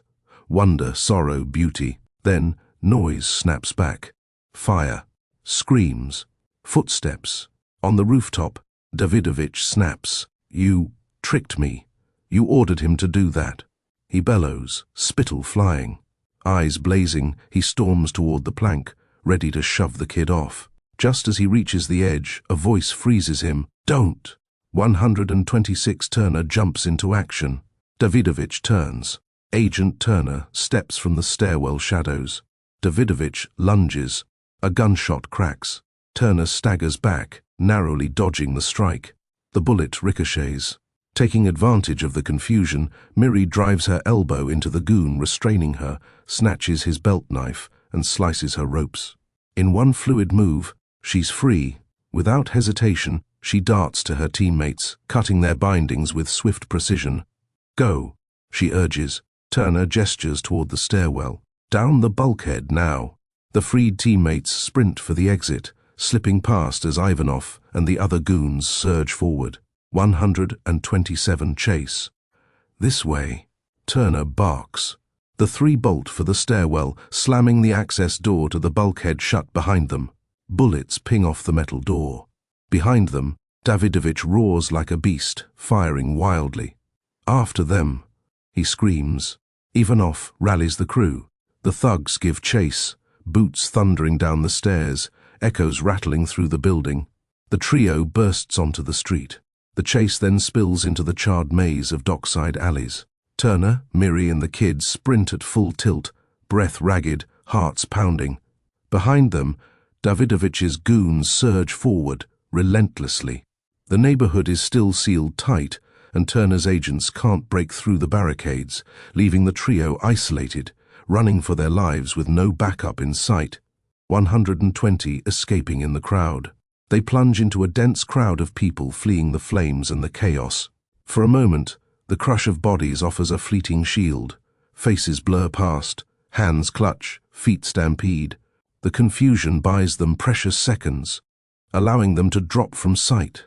This way, Turner snaps, veering into what's left of the charred warehouse. Davidovich fires into the air. The crowd scatters. His men rush in, scanning frantically, but the trio has vanished. Turner, Miri, and the kid race through the smoldering husk of the warehouse and, rounding the unexploded massive fuel tank, reach the edge of the loading dock. Smoke coils around them. Sirens wail in the distance. They dart left toward the street but freeze when they see a new wave of thugs closing in from that side, cutting off the exit. Others follow the path they took through the warehouse. The trio vaults over the dock and drops into the skeletal remains of a half-charred tugboat, still moored to a piling. They crouch low in the shadows. Footsteps and angry voices echo close, then fade. "Let's hope my men find a way to get here soon," Turner mutters, eyes scanning the smoke. For a bit, only the faint crackle of dying fires and the distant wail of sirens can be heard. Miri crouches beside the kid, her voice low. "I'm sorry about your golem. It's terrible, but he saved so many people." The kid looks at her, eyes shimmering with unshed tears. "Thank you. I 128 discovered." Suddenly, heavy footsteps stomp closer. A shadow looms at the edge of the dock. Blinding beams of flashlights sweep across the wreckage, catching Turner, Miri, and the kid in their glare like cornered prey. Davidovich steps into view, his cruel smile sharp in the flickering. His voice cuts through the night. "This is the end of the road," he declares. His men fan out behind him, Tommy guns at the ready, surrounding the tugboat. Every path is blocked. The trio is trapped on the charred docks, nowhere left to run. The kid steps forward, voice trembling with anger but defiant. "Why are you still doing this?" He lifts his hand and points to the burning skeleton of the warehouse behind them. "You got what you wanted." Davidovich's smile hardens. "You think this was just about turf wars, hooch, and contraband?" He takes a step closer.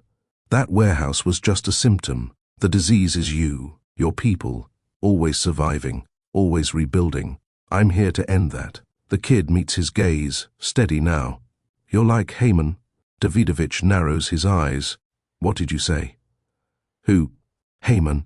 From Esther." The kid's voice grows stronger. "My Abba says that he hated us so much he said the Jews were like a mound of dirt behind him, and the world, his perfect little world, had a hole in it. He thought, if I could just—" "Shove that dirt over here," the kid says, mimicking someone picking up dirt. "Into the hole over there. Now imitating someone moving and dropping dirt. Everything would be smooth." He takes another step forward. "You think we're the hole, what's wrong with the world, and if you get rid of us, everything will finally make sense." Davidovich laughs. Clap, clap, clap. "A plus, comrade student. Perfect answer." He raises his hand. "Men." His crew tighten their grip on their Tommy guns. 129. A mud octopus. Without warning, the dark river before them churns violently. Bubbles break the surface with a sick, gurgling sound. Then something enormous erupts from the water. A limb, or perhaps a tendril impossibly long, warped, and glistening with thick layers of river mud lashes out from the black depths. Its form is neither fully arm nor tentacle, more like a twisted mass of mud and sludge, moving with brutal intent. It coils around Davidovich's chest with terrifying speed. Before he can even react, the muddy force whips him up into the air with bone-breaking speed. Davidovich thrashes violently left to right, boots kicking at nothing, eyes bulging with animal terror. "No, no," he shrieks. The kid stares in horror. "Hashem Yishmor," he whispers. With a sudden, brutal jerk, the monstrous creature drags Davidovich back toward the surface of the river. His screams stretch into a strangled wail, rising in a high, off-the-charts pitch as he rapidly hurtles downward. Then, splash! The screams turn into muffled cries bubbling up from beneath the surface, finally twisting into a grotesque, distant, gurgling moan as the river water fills Davidovich's lungs. The sound curls the blood of everyone who hears it that night: Turner, the agents, Miri, even the hardened thugs, as if they were witnessing a soul being torn from the world, dragged screaming into Gehenna. For a moment, nothing. Silence, then, small ripples spread outward. They fade into the still black surface, and all at once, a deep groaning rumble rises from the depths, becoming louder, followed by a violent eruption. The river spits something out, flinging it into the air in a geyser of black water and muck. Davidovich's body rockets upward, limbs limp, clothes shredded, coated in slime.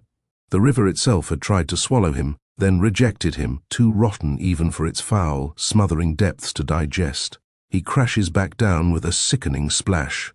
For a breathless moment, he doesn't move. Then, he sits up, slowly, unsteadily. His eyes are wide and vacant, jaw slack, lips twitching wordlessly. And then, something else stirs below. The water parts again as the golem begins to drag itself from the riverbed. What emerges is a grotesque shadow of what it once was, just part of a head, one mud-caked arm, and a portion of its torso, warped and half-dissolved, oozing river muck. Chunks of clay slough off with each strained, sodden movement, plopping into the water like meat falling off bone. The kid stares down, frozen, scared, and heartbroken. The golem tilts what's left of his head upward, one dim eye locking with the kid's. A crooked smile forms in the ruined mud. "I don't look too good, boss, do I?" he rasps. "Didn't mean to ruin your masterpiece." A ragged sound escapes the kid, half breath, half sob, as he struggles to steady himself. "You look like a hero who saved many lives." The shriek of sirens slices through the night. Red and blue lights flash across the smoldering wreckage. Agent Turner's men storm through the barricades in tight formation. Within seconds, they descend on the chaos, seizing the very diminished Davidovich, Ivanov, and the remaining thugs, shoving them to the ground and locking cold steel cuffs around their wrists. 130 rebuilding the golem. People from the surrounding streets emerge and come closer. Then more, all inch toward the riverbank where the broken golem rests. They surround the remains in a wide circle. In the center of it all, the kid kneels beside the ruined golem, his hands trembling as he touches the deformed shape. "Wake up!" His voice cracks. "You can't leave me." People exchange intense glances. He digs his hands into the wet mud, scooping it up and pressing it over the broken limbs.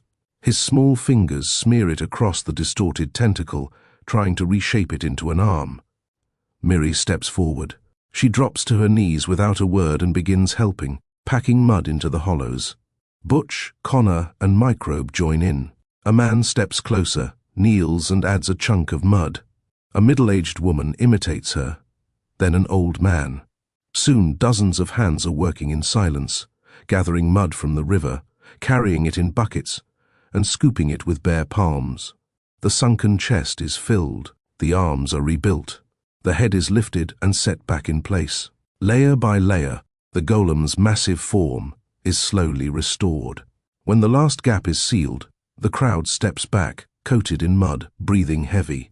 They stand in a wide circle around the dark, glistening shape. For a moment, nothing moves. Then the golem's chest shifts. Slowly, it begins to rise. Mud sloughs off its shoulders in heavy clumps. The ground trembles as it plants its rebuilt hands into the earth and pushes itself upright. The silence shatters. Cheers erupt. Hands lift into the air. People beginning to clap. The golem stands motionless for a moment, steam rising from its damp form. 131 arrested. While Turner stands on the deck, a squad of federal agents clambers up the embankment, escorting a group of cuffed goons away. "You got him," Turner says Davidovich. "We've been trying to nail that son of a gun for months. What you two pulled off tonight." He scans the burning wreckage behind them. "You saved a lot of lives." He steps forward, looking down at the kid, bruised and soaked, and at the golem, looming beside him, still steaming in the night air. Turner sighs. "But I'm afraid you're both still wanted. Vandalism, property damage, public endangerment, hooliganism." He shakes his head. "We can't just let it slide. Law's the law." He clicks a pair of iron cuffs around the kid's wrists. Another agent approaches the golem. He hesitates, then clamps cuffs around two of his muddy fingers. The kid is then led to the paddy wagon, while the golem, too large to fit, is hoisted onto the flatbed of a waiting truck. Cut to the fading wail of sirens as the vehicles disappear into the night. 132. The People vs. Golem. The newsboy stands in front of the courthouse, waving a fresh stack of New York Chronicle papers. "Extra! Extra!" Mystery Mudman faces justice. The front page shows a grainy photo of the golem in an oversized striped prison garb and wearing cuffs, towering over a row of officers, entering the courtroom. The headline reads, "Trial of the Century Begins." The trial has been going on for days. Testimony blurs into testimony. Legal jargon fills the air like fog. The kid sits stiff in his borrowed suit, hands folded. The golem looms beside him, motionless, his chair groaning under his weight. A bailiff eyes him like he might explode at any second. The prosecutor rises.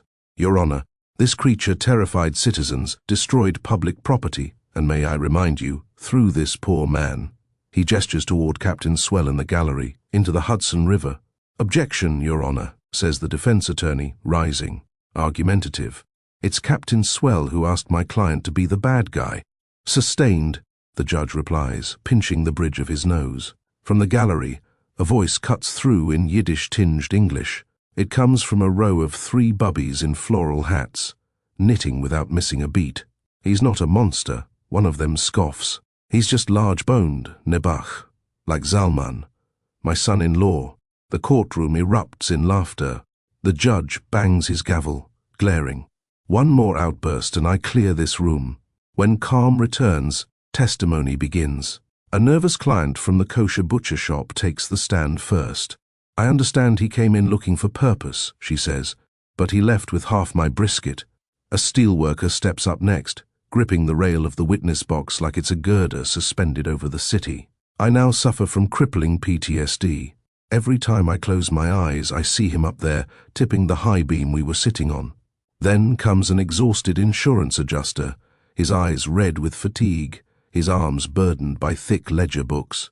"Do you know how many claims I filed under miscellaneous mud to related damage?"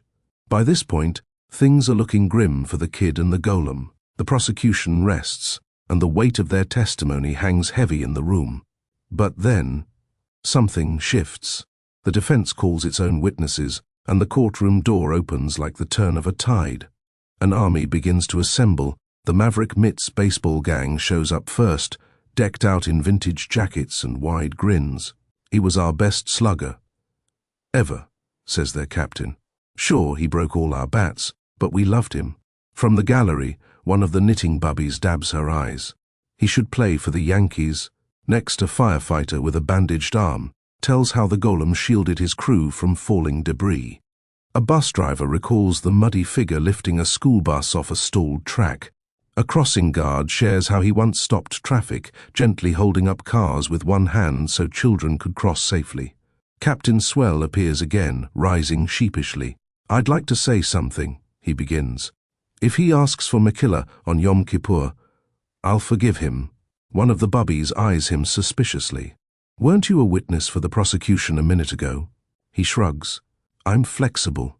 Finally, Turner steps forward, carrying a muddy, sealed folder stamped Davidovich. "We've recovered assets from a certain ex-Soviet war criminal's offshore accounts," he says. He drops the file on the judge's bench. It lands with a wet thwack. The judge flips it open and sighs, his gavel resting wearily in his palm. Very well. Damages will be paid from this fund. As for the defendants, the kid holds his breath. The golem blinks once. I sentence you both to parole, with conditions, the judge says. The courtroom doors open again. Agent Turner steps in, holding a fresh case file. You'll report weekly to your new parole officer, the judge continues. Turner nods. There are too many cold cases in this city, strange ones. I need help from people who understand the weird. He turns to the golem and the kid. Welcome to the team, boys. For a moment, silence. Then one of the bubbies rises to her feet, clapping slowly. Another joins. Then the whole courtroom stands. Applause breaks out, loud, defiant, jubilant. A bailiff tries to quiet them, but it's no use. The courtroom explodes in cheers. The golem looks around, confused. The kid grins up at him. For the first time since arriving in this country, they are not fugitives. They're heroes. 133 triumph. The courthouse doors swing open. Sunlight floods the marble steps as the kid and the golem step out and are met by an eruption of cheers. The crowd spills into the street, swelling like a tide. Kids hoisted onto shoulders. Homemade signs waving in both Yiddish and English, from mud to mensch. Golem, Tikkun Olam starts here. Drummers pound a klezmer beat. A man in a Statue of Liberty hat blows a shofar. Confetti, newspaper clippings and torn yeshiva flyers, rains from a nearby fire escape. The newsboy from earlier darts between ankles and strollers, waving a fresh edition overhead. Extra, extra. Court sets Golem loose to fix America. From behind him, the crowd parts. The kid's parents approach, eyes full of tears and pride. His siblings run up and wrap their arms around them. The maverick mitts arrive next, tossing a baseball back and forth. We saved your spot in the lineup, Butch says. The eccentric superheroes from earlier, joined by Lady Locks and the Shazanator, give subtle, approving nods. The hobos are here too. Fish lifts his dented tin can in salute. And then, astonishingly, from the back of the crowd, Ivanov, in a new suit. He walks forward slowly and extends a hand. The kid hesitates, then shakes it. Ivanov turns to the golem and bows slightly. Finally, the three knitting bubbies push through the crowd, holding something high. A handmade cape, thick, woolen, with rows of cabling and care stitched into every inch.